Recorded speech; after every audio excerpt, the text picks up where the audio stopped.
اللہ کے ساتھ تکریم واجب الاحترام پیر طریقت رہبر شریعت گل گلزار قادریت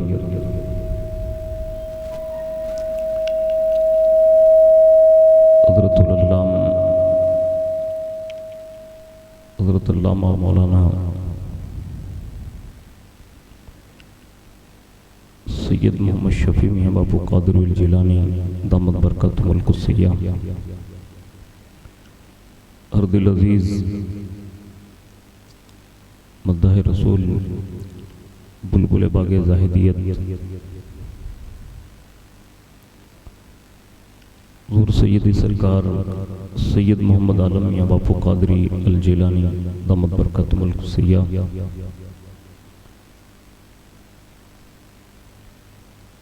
باہر سے تشریف فرما عزیزم حضرت علامہ مولانا عمران صاحب قبلہ دامت برکاتہم العالیہ، نقیب جلسہ حضرت علامہ بدیع الزمان صاحب قبلہ و دیگر معزز باوقار سادات کرام علماء ذوی الاحترام گرامی قدر برادران اسلام، السلام علیکم ورحمۃ اللہ وبرکاتہ۔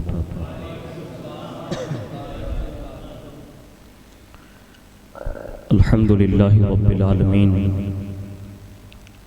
والعاقبۃ للمتقین، الصلاة والسلام علی سید الانبیاء والمرسلین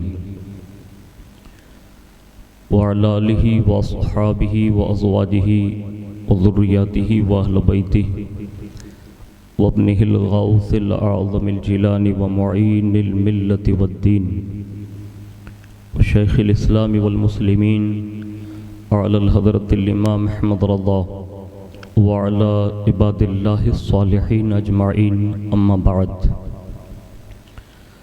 فاعوذ باللہ من الشیطان الرجیم، بسم اللہ الرحمن الرحیم، وعلی اللہ فتوکلوا ان کنتم مؤمنین، صدق اللہ العظیم وصدق رسولہ النبی الامین المختار الکریم، ونحن علی ذلک لمن الشاہدین والشاکرین والحمد للہ رب العالمین۔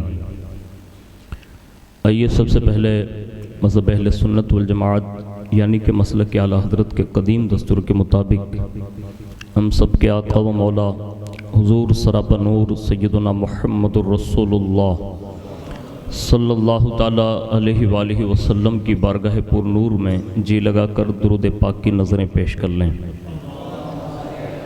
اللہم صلی علی سیدنا مولانا محمد معدن الجود والکرم وعلی آلہ واصحابہ وبارک وسلم، صلاۃ والسلام علیک یا رسول اللہ صلی اللہ تعالیٰ علیہ وآلہ وسلم۔ نبی اور آل نبی پر ایک بار اور محبت سے جی لگا کر درود شریف پڑھ لیں۔ اللہم صلی علی سیدنا مولانا محمد معدن الجود والکرم وعلی آلہ واصحابہ وبارک وسلم، صلاۃ والسلام علیک یا رسول اللہ صلی اللہ تعالیٰ علیہ وآلہ وسلم۔ حصول برکت کے لیے ایک بار پورا مجمع اور محبت سے درود شریف سنا دیں۔ اللہم صلی علی سیدنا مولانا محمد معدن الجود والکرم وعلی آلہ واصحابہ وبارک وسلم، صلاۃ والسلام علیک یا رسول اللہ صلی اللہ تعالیٰ علیہ وآلہ وسلم۔ مجھ سے پیشتر ایک بہترین انداز میں ہم اور آپ نعت و منقبت کا وہ عظیم الشان گلدستہ سماعت کر رہے تھے کہ عشق رسول سے ہمارے دل جو ہے مہک رہے تھے۔ اللہ کرے کہ ان شہزادوں کی زبان کے صدقے میں اللہ ہماری نسلوں کو بھی نعت رسول کا سچا شیدائی بنائیں۔ اللہ تعالیٰ سے دعا کریں کہ اللہ تبارک و تعالیٰ حضور سید سرکار عالم میاں بابو قادری الجیلانی دامت برکاتہم القدسیہ کی زبان میں بے شمار برکتیں عطا فرمائیں، اور نعت رسول کے ذریعے ہم سب عشاقان اہل بیت کے سینے کو وہ منور فرماتے رہیں۔ آج ہم اور آپ جس عظیم مقصد کے لیے یہاں حاضر ہیں، غالباً ایک شہزادی کی شادی ہے، اور یقیناً ایک ماں باپ کے لیے بڑا اہم فریضہ جو وہ ادا کرنے جا رہے ہیں۔ دعا کرنی چاہیے کہ اللہ تعالیٰ ہم سب کو اپنی اپنی بیٹیوں کا کما حق حق ادا کرنے اور کما حق ان کی تربیت کر کے ان کے حقوق کی ادائیگی کی توفیق عطا فرمائیں۔ ہم اور آپ اسے نکاح کی محفل کہتے ہیں، اور پوری دنیا سنیت میں ہمارا آپ کا سب کا ایک مشترکہ اصول ہے کہ ہم اپنی خوشیوں میں بھی حضور کو یاد کرتے ہیں، اور اپنے غم کے موقع پر بھی حضور کا میلاد مناتے ہیں، تاکہ خوشی میں اس لیے مناتے ہیں کہ اللہ اور زیادہ خوشیاں عطا کر دیں، اور غم میں اس لیے مناتے ہیں تاکہ حضور صلی اللہ علیہ وسلم کے ذکر کے طفیل اللہ غموں کو دور فرما دیں۔ انہی ذکر کی برکتیں کرتے ہوئے بریلی کے تاجدار امام اہل سنت اعلیٰ حضرت عظیم البرکت مجدد دین و ملت الشاہ امام احمد رضا خان فاضل بریلوی رحمۃ اللہ تعالیٰ علیہ بڑے مزے میں فرماتے ہیں کہ ان کی مہک نے دل کے گنچے کھلا دیے ہیں، ان کی مہک نے دل کے گنچے کھلا دیے ہیں، جس راہ چل گئے ہیں کوچے بسا دیے ہیں، جس راہ چل دیے ہیں کوچے بسا دیے ہیں، اور جب آ گئی ہے جوش رحمت پہ ان کی آنکھیں، جب آ گئی ہے جوش رحمت پہ ان کی آنکھیں، جلتے بجھا دیے ہیں روتے ہنسا دیے ہیں، جلتے بجھا دیے ہیں روتے ہنسا دیے ہیں۔ اور آخر میں عریضہ پیش کرتے ہیں حضور کی بارگاہ میں کہ ایک دل ہمارا کیا ہے آزار اس کا کتنا، ایک دل ہمارا کیا ہے آزار اس کا کتنا، تم نے تو چلتے پھرتے مردے جلا دیے ہیں، تم نے تو چلتے پھرتے مردے جلا دیے ہیں، اور ان کے نثار کوئی کیسے ہی رنج میں ہو، ان کے نثار کوئی کیسے ہی رنج میں ہو، جب یاد آ گئے ہیں سب غم بھلا دیے ہیں، جب یاد آ گئے ہیں سب غم بھلا دیے ہیں۔ اور کہتے ہیں کہ دلہا سے اتنا کہہ دو پیارے سواری روکو، دلہا سے اتنا کہہ دو پیارے سواری روکو، مشکل میں ہے باراتی پرخار بادیے ہیں۔ اور پوری نعت کا ایک ماحصل شعر امام فرماتے ہیں کہ میرے کریم سے گر قطرہ کسی نے مانگا، میرے کریم سے گر قطرہ کسی نے مانگا، دریا بہا دیے ہیں دربے بہا دیے ہیں، دریا بہا دیے ہیں دربے بہا دیے ہیں۔ اور آخر میں وہ مقطع جو ہے وہ کسی اور نے بھیجا تھا، اور اسی کو جو ہے ساتھ میں جوائنٹ کرنے کے لیے کہا تھا، تو آپ فرماتے ہیں کہ ملک سخن کی شاہی تم کو رضا مسلم، ملک سخن کی شاہی تم کو رضا مسلم، جس سمت آ گئے ہو سکے بٹھا دیے ہیں، جس سمت آ گئے ہو سکے بٹھا دیے ہیں۔ ایک بار بڑی محبت کے ساتھ درود شریف پڑھ لیں، اللہم صلی علی سیدنا مولانا محمد معدن الجود والکرم وعلی آلہ واصحابہ وبارک وسلم، صلاۃ و سلام علیک یا رسول اللہ صلی اللہ تعالی علیہ وآلہ وسلم۔ اللہ رب العزت نے ہم سب پر یہ کرم فرمایا کہ اس رب نے ہمیں اور آپ کو 18,000 مخلوقات میں سے حضرت انسان کی لسٹ میں پیدا فرمایا، اور یہ اس کا کروڑہ کروڑ احسان ہے۔ اور انسانوں میں بھی دو طبقے ہیں، ایک مومنین ہیں ایک کافرین ہیں، لیکن اللہ نے مومنوں میں ہمیں اور آپ کو پیدا فرمایا، یہ اس کا بہت بڑا کرم ہے۔ اور مومنوں میں بھی اپنی شان سب بلند ہے، اس میں دو رائے نہیں، لیکن رسول اللہ کا امتی ہونا یہ سب سے بڑی قسمت کی بات ہے۔ تو حضور کے امتیوں میں ہمیں اور آپ کو اللہ رب العزت نے پیدا فرمایا۔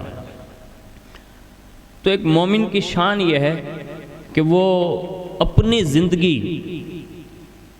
اپنے نبی علیہ السلام کے طریقے پر، ان کے بتائے ہوئے راستے پر عمل کرتے ہوئے گزارنے کی کوشش کریں اور اس میں کامیابی کی راہیں تلاش کریں، تو منزل مقصود تک اس کی رسائی آسان ہے۔ اس حوالے سے میں نے جو ابھی آپ کے سامنے ایک آیت کریمہ تلاوت کرنے کا شرف حاصل کیا، جس میں توکل، بھروسہ، اس حوالے سے قرآن عظیم نے متعدد مقامات پر ان چیزوں کا ذکر فرمایا، اور جو بھی بندے اس وصف پر اگر کامل اترتے ہیں، چاہے وہ مرد ہو چاہے وہ عورت ہو، تو اللہ تبارک و تعالیٰ اس پر کتنا بڑا فضل فرماتا ہے۔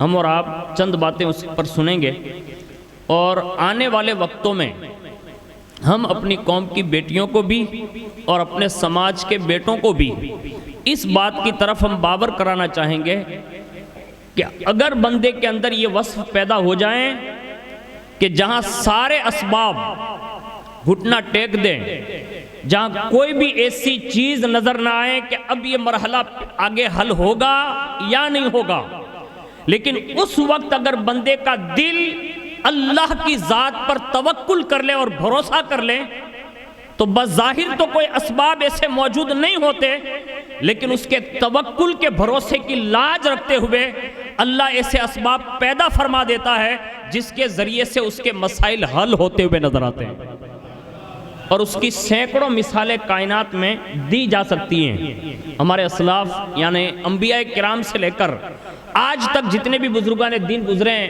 آپ ان کی کسی کی بھی سیرت اٹھا کر دیکھیے، اللہ کے مقرب بندوں میں، چاہے وہ اولیاء اللہ رہے ہوں، چاہے وہ اولیاء اللہ کے ساتھ رہنے والی وہ مستورات رہی ہوں، انہوں نے اللہ کی ذات پر بڑا یقین کیا، اور اللہ کی ذات پر یقین کر کے جب وہ توکل کی منزل پر فائز ہو جاتے تو انہیں بڑے بڑے انعام بھی دیے گئے۔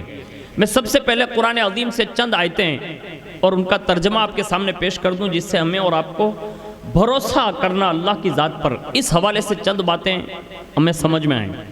جیسا کہ اللہ رب العزت ارشاد فرماتا ہے سورہ مائدہ میں، وَعَلَى اللَّهِ فَتَوَكَّلُوا إِن كُنتُم مُؤْمِنِينَ، اور اللہ ہی پر بھروسہ کرو اگر تمہیں ایمان ہے، یعنی تم مومن ہو، تو اللہ کی ذات پر یقین کرنا سیکھے، بھروسہ کرنا سیکھے۔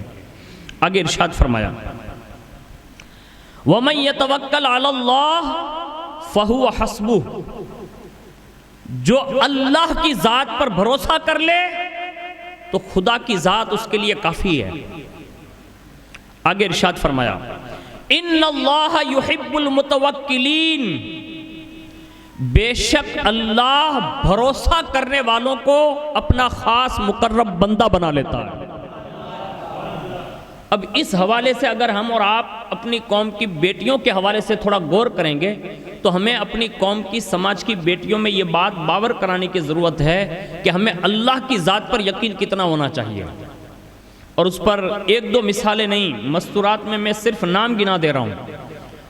کائنات میں سب سے اولین ترین ایک خاتون جسے کہتے ہیں، جس سے ام المؤمنین ہونے کا شرف حاصل ہے، حضرت سیدتنا خدیجۃ الکبریٰ رضی اللہ تعالیٰ عنہ، یہ کائنات کی وہ عبقری شخصیت ہیں کہ مکہ جیسی عظیم سرزمین پر، جہاں مکہ مکرمہ کے سارے تاجروں کا اگر ایک طرف مال اکٹھا ہو جائے، ان سب کے برابر اگر تجارت کی منڈی میں کسی کا مال آتا تھا تو وہ حضرت خدیجۃ الکبریٰ کا مال آتا تھا۔ اتنی بڑی مالدار اور ملکہ اور رئیسہ مکہ ہونے کے باوجود بھی رسول اللہ کے نکاح میں آنے کے بعد انہوں نے اپنا سارا مال رسول اللہ کے قدموں میں ڈال دیا اور عریضہ پیش کیا کہ یا رسول اللہ، آج سے یہ میرا مال نہیں ہے، آج سے یہ سارا کا سارا مال میں آپ کے حوالے کرتی ہوں، آپ دین کے لیے خرچ کریں۔ اب جب ان کا آخری وقت تھا نا، تو یہ تاریخ میں یہ بات نقل ہے کہ ان کو یہ فکر لاحق ہوئی کہ اب آخری وقت ہے، زندگی تو وہ بھی انہوں نے گزاری فاقہ کشی والی بھی، لیکن آخری دور ہوا نا، تو آخری وقت میں لوگوں نے یہ بیان کیا ہے کہ اس وقت جب رسول اللہ نے دین کا عام پیغام کیا اور چاروں طرف سے مصیبتیں منڈلانے لگی، یہاں تک کہ جہاں رسول اللہ بذات خود جہاں شعبہ ابی طالب میں رہ کر 3 سال گزارتے ہیں، وہ ملکہ مکہ ہو کر، رئیس مکہ ہو کر، جو اپنے زمانے کی ملکہ تجار کہلانے والی بھی، اگر اس وقت بھی اگر توکل علی اللہ کر کے رسول اللہ کے ساتھ کوئی کھڑی رہنے والی تھی نا، تو وہ خدیجۃ الکبریٰ تھی۔ یعنی پہلے مالدار تھی، لیکن حالات ایسے بنے کہ پھر آخری وقت میں لوگوں نے یہ بیان کیا ہے کہ ان کے لیے لوگوں نے باتیں بنانا شروع کر دی۔ کہا خدیجہ، اور ایک عورت کو بھیجا بھی جب آخری وقت تھا، کہا خدیجہ سے جا کر کہہ دو کہ تمہارے جانے کے بعد ہو سکتا ہے کہ تمہیں کوئی کندھا بھی دینے کے لیے تیار نہ ہو، لیکن اس وقت کے آخری لمحات میں بھی اللہ کی ذات پر بھروسہ دیکھیں۔ ایک بھروسے کا جملہ مجھے سنانا، اس لیے بات عرض کر رہا ہوں۔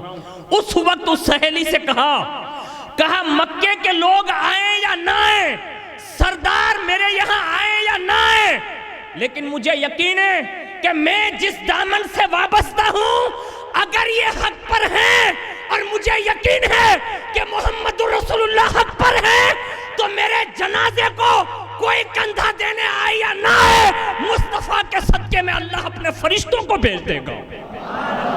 یعنی آپ نے یہ توکل بھرا جملہ کہہ کر حضور کی شان میں جو آپ نے مال لٹایا، اپنی زندگی بسر کی، اس پر یہ بھروسے کی مہر لگا دی، اور اپنی بیٹی اپنی صاحبزادی، اور صاحبزادی بھی دی تو کتنی بڑی شان والی تھی۔ کائنات میں عورتیں سب ہیں، ام المؤمنین بڑی شان کی ملکائیں، ساری عظمت والی ہماری مائیں، اور اس سے بڑھ کر اور کیا کہوں، ہمارے یہاں جو بھی ماں ہوتی ہے نا، وہ چند بیٹوں کی ماں ہوتی ہے نا، یعنی کسی کے 4 بیٹے 5 بیٹے، زیادہ سے زیادہ 12 بیٹے لے لو، یعنی اولاد اگر مل کر بیٹے اور بیٹیاں 12 بیٹے بیٹیوں کا باپ یا ماں ہوتی ہے۔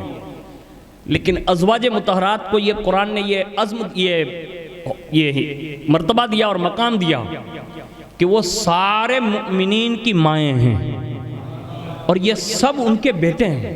یہ حقیقت ہے، یہ بہت بڑا رتبہ ہے اللہ نے جو ان کو عطا فرمایا۔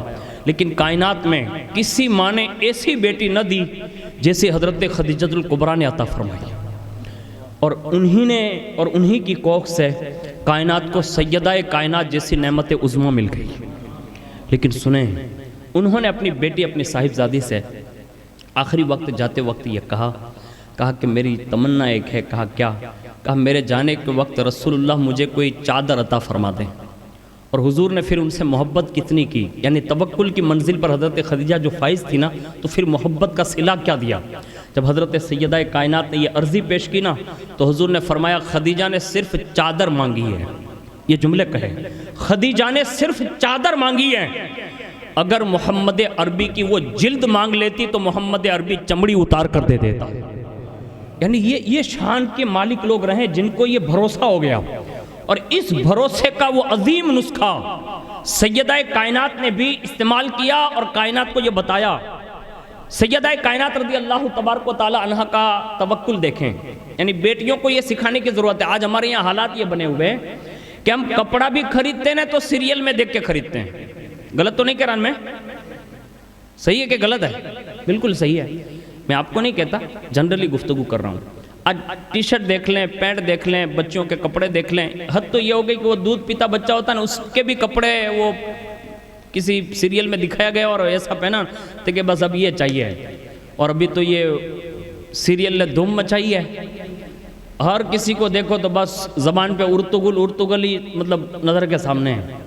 ہمارا دین سیریلوں سے نہیں پھیلتا، ہمارا دین جو ہے نا رسول اللہ کی سیرت سے پھیلتا ہے، قرآن سے پھیلتا ہے، حدیث سے پھیلتا ہے، بزرگوں کی سوانح سے پھیلتا ہے۔ یہ واقعات جو آپ کے سامنے پیش کیے جا رہے ہیں نا، قرآن نے ان واقعات کو، ان قصوں کو بڑی شان سے بیان کیا، اور اس امت کی اور پہلی امتوں کی کئی خواتین کا ذکر کیا۔ آخر یہ اتنے قصے قرآن میں کیوں ہیں؟ صرف اس لیے کہ آنے والے وقتوں میں لوگوں کے ایمان جب ڈگمگانے لگے تو لوگوں کو یہ قصے کام آ جائیں، ان کا ذکر سن کر ان کو توکل کی منزل نصیب ہو جائیں۔ یہ ماں کا توکل میں نے ابھی سنایا، اب ان کی صاحبزادی کا توکل بھی سنیں۔ ایک مرتبہ مولا کائنات تھوڑے دیر سے آئے، اور جیسے دیر سے آئے نا تو آپ نے پوچھا، کہا کہ دیر سے کیسے آنا ہوا؟ کہا کہ آج حضور صلی اللہ علیہ وسلم کی جو دعوت جو ہے نا، کہاں ہاں، کہا حضرت عثمان غنی رضی اللہ تعالیٰ عنہ نے ان کے لیے شاہی دعوت فرمائی ہے۔ کہا اچھا، کیا کیا عثمان غنی نے؟ اب پوچھنے والی سیدہ کائنات ہیں، جواب دینے والے مولا کائنات ہیں۔ یہ بڑے لوگ تھے، اور یہ حقیقت میں یہ آئیڈیل بنانے کے قابل لوگ ہیں، اور اللہ نے ان کے نقش قدم پر ہی کامیابی رکھی ہے۔ ہمارے یہاں کیا ہوتا ہے؟ ابھی تو ڈی جے پر پابندی ہے نا، تم نے نو خبر ہوئے، منہ خبر ہوئے، ان ڈی جے نا پرمکھوں نے ورتو، ہاں ڈی جے پہ ابھی پابندی ہے، ابھی کوئی ڈی جے بجا نہیں سکتا۔ ہاں وہ نگر پالیکا میں بھی گئے تھے، سب عرضیاں بھی رکھی، لیکن کسی نے اجازت نہیں دی۔ یعنی حکومت اگر پابندی لگاتے ہیں تو لوگ بند رکھ سکتے ہیں۔ مولانا کہہ دیں، پیر صاحب کہہ دیں، امام صاحب کہہ دیں کہ کیا تو بدینو دھندو جائے، یہ دھندا نہیں ہے ہمارا، کہنا ہمارا فریضہ ہے۔ اب اگر عمل نہیں کرتے، اب کوئی چائے سے اگر کوئی کنویں میں گر رہا ہو تو اب اس کا تو علاج نہیں ہے نا یار۔ ہاں کوئی پانی کا گلاس پی رہا ہو تو ہم کہیں گے کہ سنت یہی ہے، لیکن کوئی زہر پی رہا ہو تو میں جا کے یہ نہیں بتاؤں گا کہ 3 گھونٹ سے پینا، کیونکہ زہر پینا ہمارے یہاں جائز نہیں ہے۔ تو یہ حالات بنے ہوئے ہیں۔ لیکن ایک ایگزامپل دے رہا ہوں، آج ہمارے یہاں حالات یہ بنے ہوئے ہیں کہ ہم ہر چیز کے معاملے میں جو ہے نا دنیا کو دیکھ رہے ہیں، اللہ کی طرف ہماری نظر ہی نہیں ہے۔ اللہ کی ذات پر اگر ہماری نظر ہوتی تو یہ لوگ ہمیں آئیڈیل نظر آتے۔ ہمارے یہاں حال یہ ہے کہ فلانا مالدار ہے 10 ڈی جے رکھے ہوئے نا تو وہ لو 20 رکھے، اولائے مانڈوا میں 10 دی نہ چڑھے ہوئے نا تو وہ لو 15 دی نہ چڑھے، اولائے معاذ اللہ رب العالمین شراب منگاوی نا تو اسپیشل انگلیش منگاوے، અને ઓલાએ ધૂમધુમારો કર્યો હોય તો એનથી વધારે ઠેકડા મારે. یہ سبقت کرنے والی چیزیں ہیں. افسوس کرو تم جس مرحلے پر آج بھی جا رہے ہو نا, آج ہماری قوم جس مرحلے سے گزر رہی ہے. ابھی میں راستے میں آ رہا تھا, 2-3 منڈپ دیکھے میں کسی کا نام نہیں جانتا لیکن دیکھا ہوں تو عرض کر رہا ہوں. لڑکیاں ناچ رہی تھی, 2 لڑکے رکشہ میں بیٹھ کر ان کو تک رہا تھا. یعنی لڑکیاں ناچ رہی ہے 1 فٹ دور, یعنی یہ ایک ناڑوا, اور وہ رکشہ میں بیٹھے بیٹھے ان کو تک رہے تھے. قصور کس کا ہے؟ ماں باپ کا. بچیاں ناچ سکتی ہے؟ ارے بھئی میں آپ سے پوچھتا ہوں, ہمارا ایمان کہاں مر گیا, ہماری حیا کہاں گئی؟ ہم کس کے طریقے پر لوگوں کو نچوا رہے ہیں؟ اللہ سے ڈرو.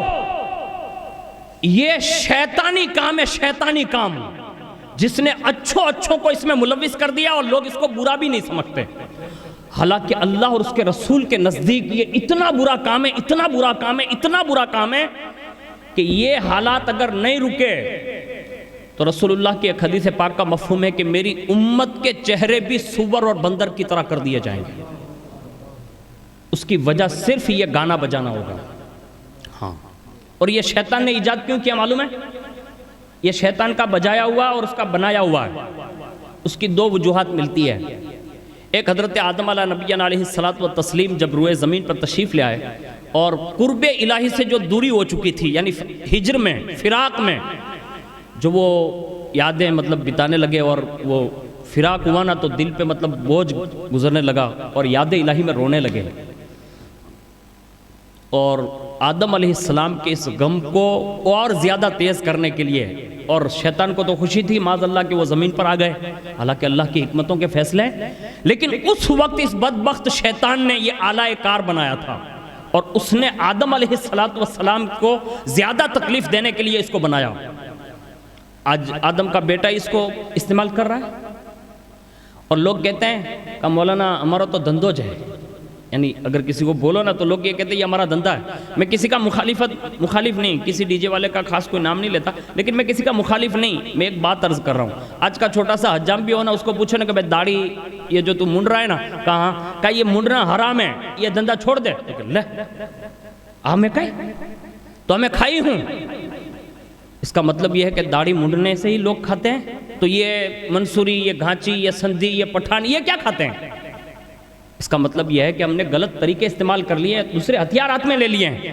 اگر صحیح راستے پر اگر کوئی بندہ صحیح معنوں میں اللہ پر بھروسہ کر کے چلے نا تو اللہ غیب سے بھی روزیاں عطا فرماتا ہے۔ یہ ہمارے بزرگوں کی باتیں ہیں، لیکن ہم نے بھلا دی۔ سن لو، دنیا میں دوسری بار شیطان نے یہ گانا باجا جب بجایا، اس کی وجہ یہ تھی۔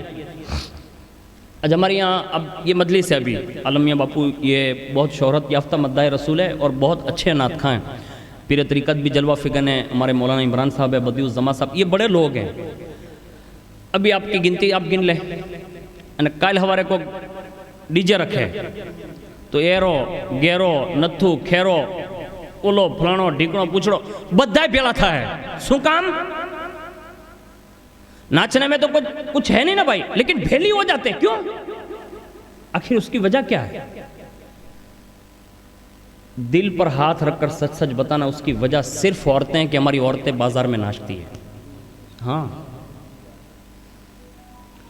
ہمیں اور آپ کو تھوڑا احساس کرنا ہوگا۔ آپ کہہ رہے ہیں کہ برکاتی کو یہاں بلائے تو یہ ہم کو ہی ڈانٹنے لگا۔ آپ کو ڈانٹ نہیں رہا ہوں، کورونا کی ٹیسٹنگ سب کو ہوتی ہے نا بھائی، اچھے پرائے سب کی ٹیسٹنگ ہو رہی ہے۔ میں نے کہا بھائی مجھے کیوں ٹیسٹ کر رہے ہیں؟ تو کہیں گے برکاتی صاحب تم نے 6 کی نہیں جو ہی لی ہیں 9 نے تو کوئی واندو نہیں، અને જો કદાચ હશે ને તમે ટેસ્ટ નહીં કરાવો તો બીજાને લાગી ન જાય۔ یہ لوگوں کا تزیہ ہے۔ میں نے ایک مثال سمجھانے کے لیے، ابھی تازہ ترین ہے اس لیے سمجھ میں بھی سب کو زیادہ آتی ہے، لیکن یہ میں عرض کر رہا ہوں آپ کو بتا کر دوسروں تک پیغام پہنچانا چاہتا ہوں کہ یہ ناچنے کے لیے ہم لوگ پیدا نہیں کیے گئے۔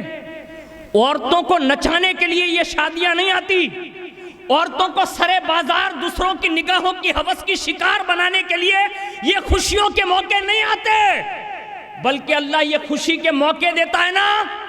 اگر میرا مزاج یہ کام کرتا ہے اور میرا مطالعہ کام کرتا ہے، ہو سکتا ہے کہ ہمارے کسی اگلے نے کوئی نیکی کی ہوتی ہے نا تو یہ خوشیوں کے موقع ان کے صدقے میں مل رہی ہوتی ہے، ورنہ بڑا مشکل ہے۔ ہمارے پاس تو ایسا کوئی عمل ہے ہی نہیں۔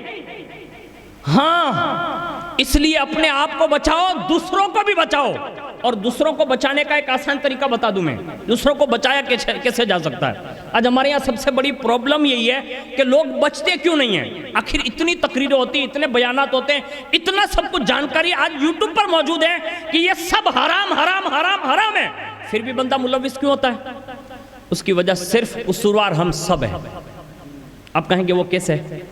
اگر کوئی کسی بیٹی کی نکاح کے موقع پر اگر نچوا رہا ہے، اطراف کے لوگ میٹنگ کر لے کہ اس کے یہاں کوئی جائے گا ہی نہیں، کس کو نچوائے گا بھائی؟ وہ کوئی نہیں نچنے جائے گا بھائی۔ جب رشتہ داری نہیں آئیں گے، سگے والے نہیں آئیں گے تو کس کو نچوائے گا وہ؟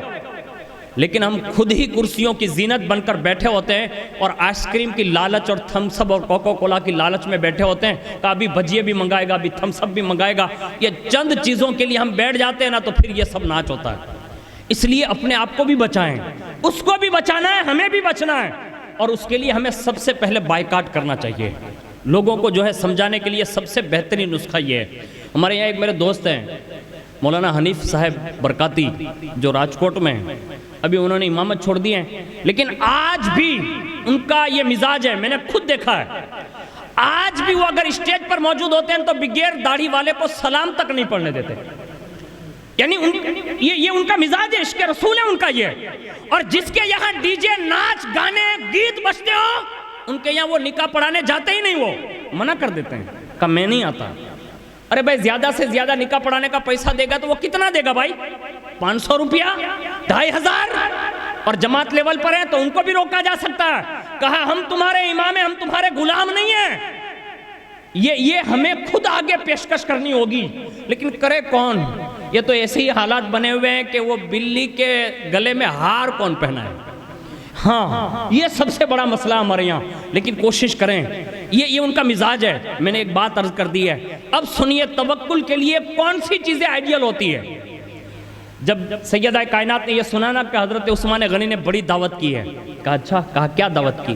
کہا بڑی شان سے صحابہ کو بھی کھلایا، حضور کو بھی دعوت کھلائی۔ کہا اچھا۔ اب سیدہ کائنات کا بظاہر جو میں جملہ عرض کر رہا ہوں بڑا محتاج جملہ ہے، حالانکہ ان کی شان تو بہت بلند ہے، میں یہ کہہ بھی نہیں سکتا۔ بظاہر اس لیے جوڑ رہا ہوں، حقیقت یہ ہے کہ لوگوں کو حقیقت میں وہ درس دینے کے لیے تشریف لائے تھے، اس لیے انہوں نے یہ فقر جو اختیار کیا نا وہ فقر اختیاری تھا، ورنہ وہ حقیقت میں بڑی شان کے مالک لوگ تھے، بڑے مختار لوگ تھے، لیکن اس وقت بظاہر سیدہ کائنات کے یہاں فاقے پر فاقے بیت رہے ہیں، لیکن توکل رسول اللہ نے اپنی بیٹی کو کتنا شاندار سکھایا تھا، حضرت خدیجۃ الکبریٰ نے کتنا سکھایا تھا۔ مولا کائنات نے آ کر یہ بات کی نا، تو اسی وقت سیدہ کائنات نے اپنے شوہر کا دل خوش کرنے کے لیے جملہ کہا کہ اگر عثمان غنی دعوت کھلا سکتے ہیں تو علی ہم بھی کھلا سکتے ہیں، یعنی رسول اللہ ہمارے گھر بھی تشریف لا سکتے ہیں۔ کہا انہوں نے تو بڑی شان کی دعوت کی ہے فاطمہ، کہا وہ ان کا مزاج ہے، وہ بڑے سخی ہیں، بڑے مالدار ہیں، انہوں نے اگر اپنی حیثیت سے کیے ہیں تو ہم اپنی شان سے کریں گے۔ تو مولا کائنات نے کہا کہ تمہارا وچار کیا ہے، یعنی تم کیا سوچ رہی ہو؟ کہا سوچ یہی رہی ہوں کہ آج کی دعوت عثمان غنی کی تھی، کہا ہاں، کہا کل کی دعوت ہم رسول اللہ کی کر دیتے ہیں۔ یعنی اب یہ بات دل میں آئی نا تو کہہ دیا، اب کہہ دیا تو مولا کائنات خوش ہو گئے، کہا فاطمہ دعوت ہو جائے، کہا ہو جائے۔ اب وہ کتنے خوش نصیب ہوتے ہیں کہ جن کے گھر حضور تشریف لے جائیں، لیکن یہ تو رسول اللہ کا ہی گھر ہے، یعنی سیدہ کائنات جو ہے نا وہ رسول اللہ کی وہ عظیم شہزادی ہے کہ جب حضرت سیدہ کائنات کا نکاح ہوا اور 1 مہینے کے بعد یعنی ایک عرصے کے بعد جب رخصتی ہوئی تو مکان تھوڑا سا دور تھا، جنہوں نے تحفے میں دیا تھا مولا کائنات کو، تھوڑا سا دور تھا۔ حضور نے ایک فرمایا، کہا کاش علی کے لیے کوئی مکان ایسا کوئی دے دیتا جو میرے قریب ہوتا۔ تو یہ قریب جو مکان مولا کائنات کو کسی صحابی نے دیا نا تو انہوں نے بھی پیشکش کی، کہا حضور وہ دور مکان ہے، میرا ایک مکان یہاں بھی ہے۔ کہا ہاں، کہا میں وہ سیدہ کو تحفے میں دے دیتا ہوں، یعنی مولا کائنات کو وہ تحفے میں دیا، یعنی اتنا قریب کر لیا، یعنی رسول اللہ سے اتنا قرب کسی کو حاصل نہیں، اس شان کی ملکہ ہیں وہ۔ لیکن یارو دوسروں کے یہاں حضور تشریف لے جائیں تو یہ بات الگ ہوتی ہے، اور سیدہ کے یہاں تشریف لائیں نا تو پھر وہ مزاج ہی الگ ہوتا ہے، وہ شان ہی الگ ہوتی ہے۔ لیکن مولا کائنات نے کہا اور سیدہ نے کہا ٹھیک ہے کل کے لیے دعوت آپ دے دیں۔ مولا کائنات خوشی خوشی گئے۔ اب مولا کائنات بھی جانتے ہیں کہ گھر میں یہاں فی الحال کچھ ہے نہیں، لیکن ان کا توکل بڑا مضبوط تھا، انہوں نے فوری طور پر جا کے حضور کی بارگاہ میں دعوت پیش کر دی، اور جیسی دعوت پیش کی حضور بڑے خوش ہو گئے۔ حضور نے اپنے صحابہ کو بھی کہا کل عثمان کے یہاں دعوت تھی، آج علی کے یہاں دعوت ہے۔ اب جیسے یہ دعوت پیش کی گئی اب صحابہ بھی سن لیتے ہیں، اب حالات یہ ہے، لیکن توکل کس کو کہتے ہیں؟ میں نے کہا نا کہ اللہ پر کوئی بھروسہ کرتا ہے تو پھر اللہ ہی اس کے لیے کافی ہے۔ جیسے مولا کائنات دعوت دے کر آ گئے اور یہاں حضرت سیدہ کائنات سے فرمایا، کہا کہ اب کیا ہوگا؟ کہا اس میں ہوگا کیا، حضور تشریف لائیں گے، دعوت ہوگی، حضور کھانا تناول فرمائیں گے، اور ہوگا کیا؟ کہا فاطمہ ہمارے یہاں تو کئی دن سے فاقے پر فاقے بیت رہے ہیں، اب حضور نے تو صحابہ کو بھی کہہ دیا۔ کہا ہمارا کام تھا حضور کو کہنا، حضور کا کام تھا صحابہ کو کہنا، ہم جو کریں گے وہ حضور کے لیے، اور حضور نے جن کو دعوت دی ہے وہ حضور ان کا خود ہی انتظام فرما دیں گے۔ یعنی یہ مزاج ہے ان کا۔ اور جیسے ہی تشریف لائے نا حضور وقت مقررہ پر، اب سیدہ نے کیا کیا وہ سنیے۔ بیٹی کو یہ سنانے کی ضرورت ہے، سیریل دکھاؤ گے نا تو بھائی آستین چڑھائے گا، ہاں باپ کورٹ پہنچے گا۔ میں نے تو ایسے قصے سنے ہیں کہ مجھے حیرت ہے کہ آج ہماری قوم کی بیٹیوں کے میٹر کو لے کر سماج کے آگیوان یا کسی پیر صاحب کے پاس جانے کے بجائے ہم کالے کپڑے والے وکیلوں کے پاس جا رہے ہیں، ہم خاکی کپڑا پہننے والے پولیسوں کے پاس جا رہے ہیں، اور ان ججوں کے پاس جا رہے ہیں کہ جس کے یہاں سوائے رشوتوں کے سوا کچھ حاصل نہیں ہوتا۔ سالوں سے کیس چل رہے ہوتے ہیں، جب میاں بیوی کے دونوں خاندان کے پیسے ختم ہو جاتے ہیں تو پولیس بیٹھ کے سمادھان کرا دیتی ہے۔ ارے اس سے بہتر یہ نا کہ تو جس کا مرید ہے، کہا ہاں پیر صاحب کا مرید ہے، تو کس کا مرید ہے؟ کہا غلام محمد بابا کا مرید ہے، عالم میاں باپو کو بلا لیں، دونوں پیر صاحب بیٹھیں گے، میاں بیوی کو بھی بٹھائیں گے، 5 آدمی سماج کے بھی بیٹھیں گے، فیصلہ ہو سکتا ہے۔ یہ کوئی کرنے کے لیے تیار نہیں ہے۔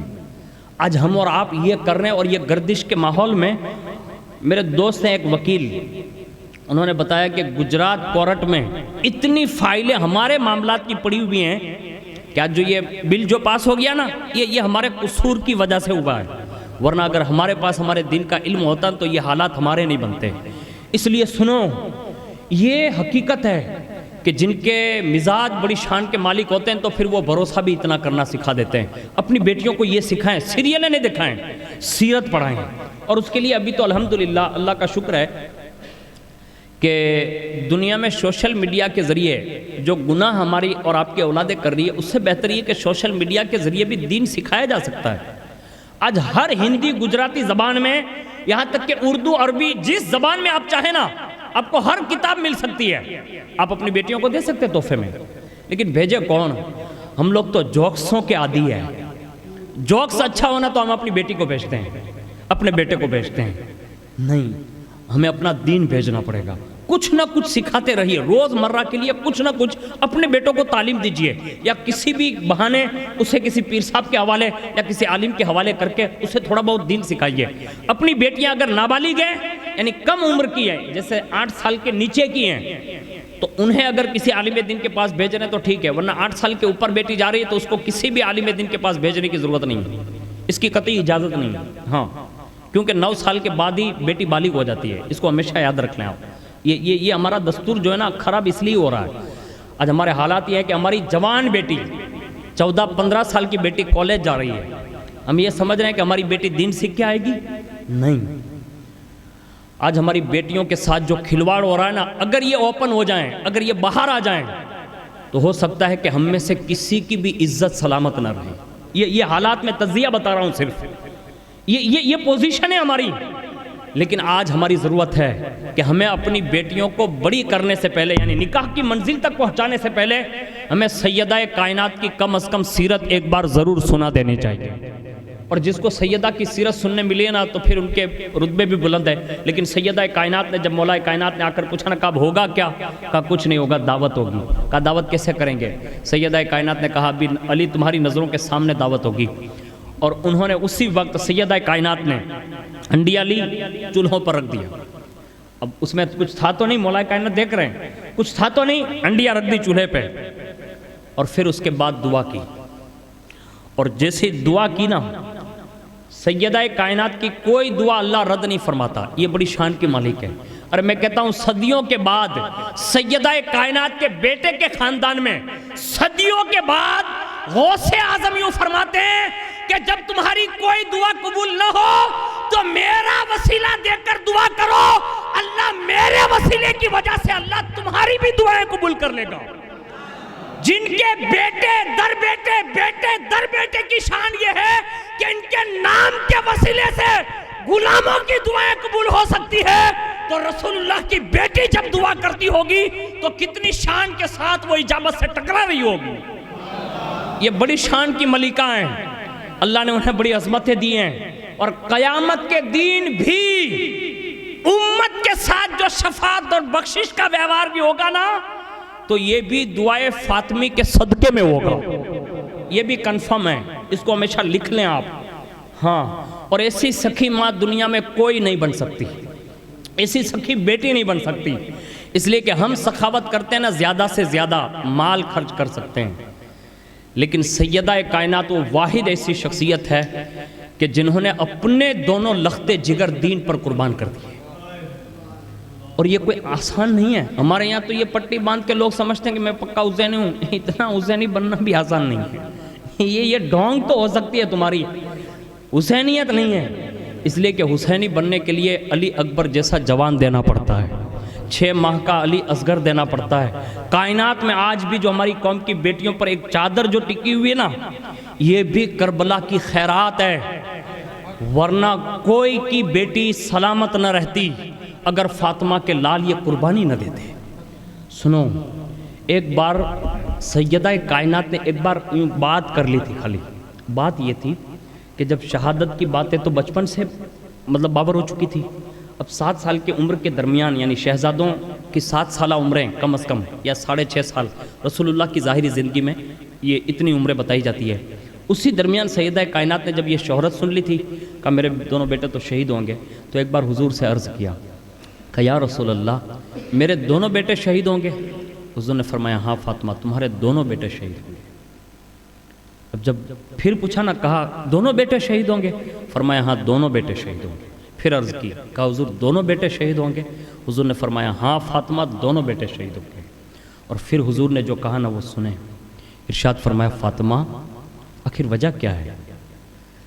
کہا یا رسول اللہ کیا یہ تقدیر مبرم کے فیصلے ہیں؟ کہاں تقدیر مبرم کے فیصلے ہیں. کہا اس میں راز کیا ہوگا؟ حضور سے پوچھا. کہا آخر میرے بیٹوں کی شہادت دینے میں راز کیا ہے؟ اس وقت حضور نے اس راز کو سیدہ سے بتایا اور فرمایا بیٹی تمہارے بیٹوں کی شہادت کے صدقہ طفیل اللہ میری ساری امت کے گناہوں کو معاف فرما دے گا. یعنی یہ بخشش کی ضمانت اس میں رکھی گئی ہے. اس وقت سیدہ نے کہا بابا یہ تو 2 ہی شہزادے ہیں، اگر آپ کی امت کے لیے ضرورت پڑتی نا تو اپنے جتنے بھی بیٹے ہوتے نا فاطمہ ایک ایک کر پہ پیش کر دیتی. یعنی یہ توکل ہے، یہ مزاج ہے ان کا. وہ سیدہ کائنات ہنڈیا جو ہے چولہے پر رکھتی ہیں اور اس کے بعد دعا کرتی ہے اور دعا اجابت سے ٹکرائی. اور جیسے ہی حضور تشریف لے آئے، اب جیسے ہی حضور تشریف لائے صحابہ بیٹھ گئے اور جب صحابہ اور حضور تشریف فرما ہو گئے تو مولا کائنات نے کہا فاطمہ مہمان تو آ گئے، اب میزبانی. کہا یہ ہنڈیاں بھری ہوئی ہے. کہا ہنڈیاں بھری ہوئی ہے تم نے تو خالی رکھی؟ کہا رکھی فاطمہ نے خالی تھی لیکن جس کی بارگاہ میں فاطمہ نے کہا ہے نا اس نے جنت کے کھانوں سے بھر کر رکھ دیا. اب اس کے بعد فوراً جیسے ہنڈیاں دیکھی گئی تو باقاعدہ اس میں کھانا نکلا اور جیسے حضور کے سامنے وہ کھانا پیش کیا جانے لگا سب نے کھایا. اور کھانے کے بعد سنو صحابہ سے حضور فرماتے کہا میرے صحابہ یہ بتاؤ آج تم لوگوں نے جو کھانا کھایا نا کہا کیسا لذت والا کھانا ہے؟ عرض کیا یا رسول اللہ ایسا کھانا لذیذ اس سے پہلے کبھی نہیں کھایا. کل کی دعوت کہاں تھی؟ عثمان غنی کے یہاں. یقیناً وہ بہت بڑی شان کے مالک ہیں لیکن کھلایا کہاں؟ اپنے گھر کا. لیکن واہ سیدہ تمہارے فقر اختیاری پر قربان کہ تم نے رسول اللہ سمیت رسول اللہ کے ساتھیوں کو بھی کھلایا. تو حضور نے بذات خود پوچھا کہا کھانا کیسا ہے؟ کہا بڑا لذیذ ہے، اس سے بہتر کھانا کہیں نہیں دیکھا اور نہ اس سے پہلے کبھی کھایا. حضور نے فرمایا صحابہ جانتے ہو میری بیٹی نے یہ تمہیں کہاں کا کھانا کھلایا؟ کہا اللہ بہتر جانتا ہے، اس کے محبوب بہتر جانتے ہیں. حضور نے فرمایا سیدہ کے لیے اللہ تعالیٰ نے ان کی دعا کی وجہ سے یہ سارا کھانا جنت سے بھیجا ہے. جس بیٹی کا توکل اگر یقیناً مضبوط ہوتا جائے نا تو پھر اللہ غیب سے اس کے لیے اسباب پیدا فرما سکتا ہے. جن کی یہ بیٹی ہے اگر ان کے والد صاحب یہاں موجود ہیں یا ان کے بھائی موجود ہیں یا ان کے رشتہ دار موجود ہیں اب ضرور ان کے نکاح کے بعد اسے وہ گھر میں بھیج رہے ہیں کہ یقیناً ایک آپ کا حق تھا اور آپ نے وہ ادا کر دیا. اللہ نے آپ کے لیے بڑی فضیلتیں رکھی ہے اس لیے کہ بیٹی کو جوان کر کے اس کے سسرال تک پہنچانا یہ ماں باپ کی بھائیوں کی ذمہ داری ہے، رشتہ داروں کی ذمہ داری ہے اور آپ یہ ذمہ داری ادا کرنے جا رہے ہیں. لیکن جب رخصت کرنا نا تو اللہ کرے اگر یاد آ جائیں انہیں جب رخصت کرنا نا تو اپنے دل ہی دل میں نیت کرنا کہ ہمارے یہاں یہ اصول ہوتا ہے نا کہ بھائی دلہے کو کہہ دیتے ان کے ماں باپ کو کہتے ہیں آپ کے حوالے کر رہے ہیں. نہیں، بیٹی کو رخصت کرتے کرتے یہ جملے کہنا اے اللہ ہم تیرے حوالے کر کے بھیج رہے ہیں. اس لیے کہ جب اس کے حوالے ہو جاتی ہیں نا اولادیں تو پھر اسے کہیں پریشانیوں کا سامنا نہیں کرنا پڑتا. آپ نے ایک بیٹی کا حق ادا کیا اور بیٹی کو اس منزل تک پہنچایا. رسول اللہ فرماتے ہیں جس نے اپنی ایک بیٹی یا 2 بیٹی یا 3 بیٹی بھائیوں نے اپنے بہنوں کو اگر 3 کی تعداد میں اگر تربیت دی پروان چڑھایا اور انہیں تعلیم یافتہ کر کے باقاعدہ سسرال تک بھیجا تو حضور نے ان کے لیے جنت کی بشارت عطا فرمائی ہے. تو آپ یقیناً بہت بڑی شان کے مالک ہیں کہ آپ یہ کام انجام دینے جا رہے ہیں. لیکن ہمیشہ یاد رکھیں کہ اللہ جب کسی کو بیٹی دیتا ہے نا تو ایسے ہی نہیں دیتا بلکہ موسیٰ علیہ السلام نے ایک بار عرضی پیش کی کہا مولا تو جب اپنے بندوں سے راضی ہوتا ہے تو کیا دیتا ہے؟ تو فرمایا جب میں اپنے بندوں سے راضی ہوتا ہوں تو رات میں بارش فرماتا ہوں یعنی برسات کرتا ہوں رات کے حصے میں. کہا مولا اور زیادہ راضی ہو جاتا ہے تو کہا میں انہیں ابتلا یعنی آزمائش میں ڈالتا ہوں مصیبت میں ڈالتا ہوں اور راضی ہوتا ہے تو کہا مولا اور راضی ہو جاتا ہے تو فرمایا پھر میں اپنے بندوں کے یہاں بیٹیوں کو جنم دینے لگتا ہوں یعنی بیٹیاں دیتا ہوں. یعنی یہ 3 اسٹیپ ہے.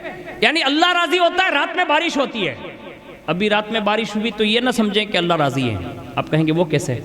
کیونکہ بغیر موسم کے برسات کا ہونا یہ قیامت کی نشانی ہے. یہ اللہ کی ناراضگی کا سبب بنتا ہے. ہمارے یہاں وہ نہیں، وہ جتنے بھی کالے تو سب آپ کے سالے، ایسا نہیں ہوتا ہمارے یہاں، کچھ کیفیتیں اس کی، مزاج ہے اس کا. لیکن یاد رکھیں کہ اللہ کے پیارے کلیم سے یہ کہا گیا، پہلی بات کہا رات میں بارشیں دیتا ہوں، اور دوسری چیز پر فرمایا کہا میں انہیں آزمائش میں مبتلا کرتا ہوں، اور تیسرے نمبر پر اور زیادہ راضی ہوتا ہوں تو پھر ان کے یہاں اولاد میں بیٹیاں دیتا ہوں.